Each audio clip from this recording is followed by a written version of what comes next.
ഓം പരമാത്മനെ നമഃ. ശ്രീമദ് ഭഗവത്ഗീത പര്യടനം ഭാഗം 3. ആത്മബന്ധുക്കളെ പ്രണാമം.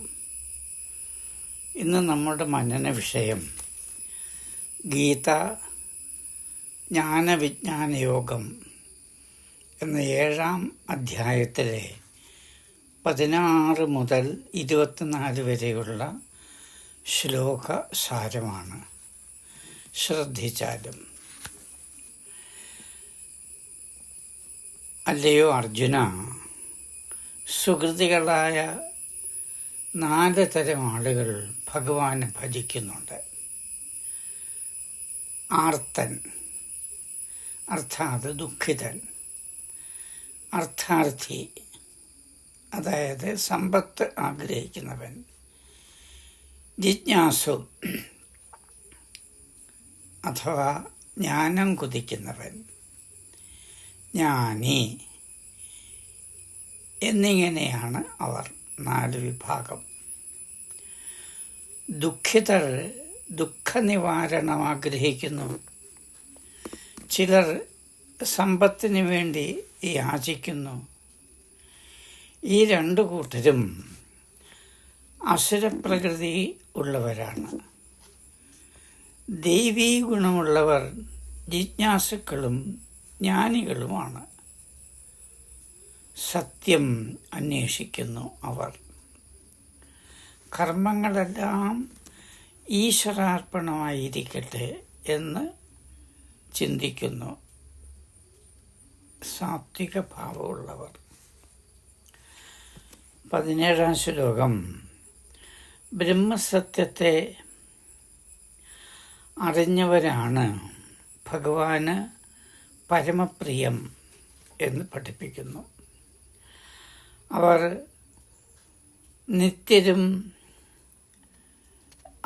നിത്യയുക്തരും ഏകഭക്തിയോടുകൂടിയവരുമാണ്. ജ്ഞാനിയാണ്. ശ്രേഷ്ഠരായ ജ്ഞാനികൾ ഭഗവാന് കൂടുതൽ ഇഷ്ടപ്പെട്ടവരാണ്. ഏതൊരു വ്യക്തിയിലും നിറഞ്ഞിരിക്കുന്ന പൊരുൾ ആത്മാവാണ്, ബ്രഹ്മമാണ്, ഭഗവാനാണ്, ഈശ്വരനാണ്. സാഗരവും തരംഗവും തമ്മിലുള്ള ഐക്യം പോലെ, അനുഭൂതി പോലെ. ജ്ഞാനിയുടെ ഭക്തി അപ്രകാരമാണ്. ശ്ലോകം 18 പറയുന്നു, ജ്ഞാനികൾ ശ്രേഷ്ഠരാണ്. ജ്ഞാനിയും ഭഗവാനും ഒന്ന് തന്നെയാണ്. ഭഗവാനിൽ നിന്നും അഭേദമായിരിക്കുന്ന ആത്മഭാവത്തോടുകൂടി ഭഗവാനെ തന്നെ അയാൾ പരമമായ ഗതിയായി കരുതി അതിൽ ഉറച്ചു നിൽക്കുന്നു. ഭഗവാനെ അന്വേഷിക്കുന്നവർ ഉത്തമരായ ജ്ഞാനികളാണ്. ജ്ഞാനി തൻ്റെ ഉണ്മ കണ്ടെത്തുന്നു. ജീവിതത്തിൻ്റെ ആത്യന്തികമായ അർത്ഥം ഈശ്വരനാണ്, ഭഗവാനാണ്. ശ്ലോകം 19 സദാ സ്മരണീയമാണ്. ബഹൂനാം ജന്മനാം അന്തേ ജ്ഞാനവാൻ മാം പ്രപദ്യതേ. വാസുദേവഃ സർവമിതി സ മഹാത്മാ സുദുർലഭഃ. കൃഷ്ണാത് പരം കിമപി തത്വമഹം ന ജാനേ. ജന്മാന്തരത്തിൽ ജ്ഞാനമായി തീർന്നവൻ സർവവും വാസുദേവനായി അറിയുന്നു. അത്തരം മഹാത്മാക്കൾ വളരെ ദുർലഭമാണ്. തന്നിൽ നിറഞ്ഞിരിക്കുന്ന പൊരുൾ എന്തെന്ന് ജ്ഞാനി അറിയുന്നു. അത് ഈശ്വരനാണ്. വാസുദേവനാണ്. ജനന മരണമില്ലാത്ത പരമമായ പൊരുളാണ്. സ്വന്തം ആത്മസത്ത ബ്രഹ്മസത്തയിൽ നിന്നും ഭിന്നമല്ല. പ്രകൃതിയാൽ പ്രേരിതരായിട്ട് ഓരോരുത്തരും കാമങ്ങളാൽ അപഹരിക്കപ്പെട്ട അറിവോടുകൂടിയ അവർ സ്വയം അതിന് ചേർന്ന നിയമത്തെ ആശ്രയിച്ചിട്ട് മറ്റ് ഭാവങ്ങളെ, ദേവതകളെ പ്രാപിക്കുന്നു, ഉപാസിക്കുന്നു, പ്രാർത്ഥിക്കുന്നു. ശ്ലോകം 20 ഇതാണ് പഠിപ്പിക്കുന്നത്. പലരും പലതരത്തിൽ ഭഗവാന് രൂപകൽപ്പന നടത്തുന്നു.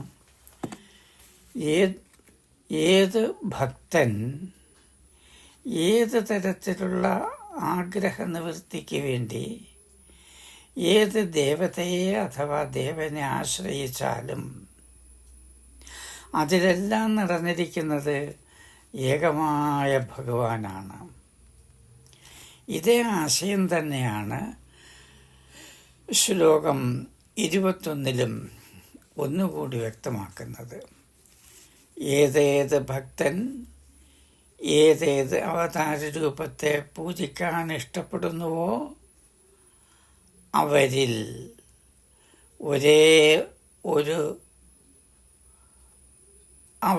ഓരോരുത്തർക്കും അവരുടെ താല്പര്യത്തിന് ചേർന്ന ശ്രദ്ധയെ ഉറപ്പുള്ളതായി കൊടുക്കുകയും ചെയ്യുന്നു ഭഗവാൻ. ഇത് ഭഗവാൻ തന്നെയാണ് ചെയ്യുന്നത്. ഈശ്വരനെ ഏത് രൂപഭാവത്തിൽ ആരാധിച്ചാലും ആ സങ്കല്പമനുസരിച്ചുള്ള ഫലം കിട്ടുന്നു. പക്ഷേ അത് കൊടുക്കുന്നത് ആരാണ്? അതെടുത്തു കൊടുക്കുന്നത്, രൂപപ്പെടുത്തി കൊടുക്കുന്നത് ഭഗവാൻ തന്നെയാണ്. ആ വിശ്വാസം ആണ് ശ്രദ്ധ. അങ്ങനെ ഉള്ള ശ്രദ്ധയോടുകൂടി അതാത് ഇഷ്ടദേവതയെ ആരാധിക്കാൻ ആഗ്രഹിക്കുന്നു. ആഗ്രഹങ്ങൾ സഫലമായി തീരുകയും ചെയ്യുന്നു. അവയെ വ്യവസ്ഥ ചെയ്ത് വച്ചിരിക്കുന്നത് ഈശ്വരനാണ്, ഭഗവാനാണ്, നിർവിശേഷമായ പൊരുളാണ്. ശ്ലോകം 23 പറയുകയാണ്, അല്പബുദ്ധികളായ ഭക്തർക്ക് ഫല കാമനകൾ പല രൂപഭാവത്തിലുള്ള ഈശ്വരനിൽ നിന്നാണ് കിട്ടുന്നത് എന്ന് ചിന്തയുണ്ട്. അതായത് ഏത് ഭാവരൂപത്തിൽ ഭക്തൻ ഭഗവാനെ സങ്കല്പിച്ച് പ്രാർത്ഥിക്കുന്നുവോ അതേ രൂപത്തിൽ തന്നെയാണ് ആ ഭക്തന് ഈശ്വരാനുഭൂതി, ഭഗവതനുഭൂതി ലഭ്യമാകുന്നത്. ദേവപ്രീതിക്ക് യജ്ഞം ചെയ്യുന്നവർക്ക് ദേവനെയും, ഭഗവാനെ ഭജിക്കുന്നവർക്ക് ഭഗവാനെ തന്നെയും ലഭിക്കുന്നു. ആത്മഭാവങ്ങളെ ഭഗവാൻ അവ്യക്തനാണ്. വ്യക്തമായ രൂപത്തോടു കൂടിയവനായിട്ട് ബുദ്ധിശൂന്യർ മാത്രമേ ഈശ്വരനെ, ഭഗവാനെ കരുതാറുള്ളൂ. ഭഗവാൻ അവ്യയനാണ്, അനുത്തമനും ആണ്. ഭഗവത് ഭാവം അറിയാൻ എല്ലാവർക്കും സാധിക്കുന്നില്ല. ഭഗവാന്റെ പരമമായ ഭാവം അവ്യക്തമാണ്. അതിനെ സ്വന്തമായി കണ്ടുകൊണ്ടിരിക്കുന്നവരാണ് യോഗികൾ. സ്വസ്ത്യസ്തു ശുഭമസ്തു. സന്തു മംഗള സദാന്യം.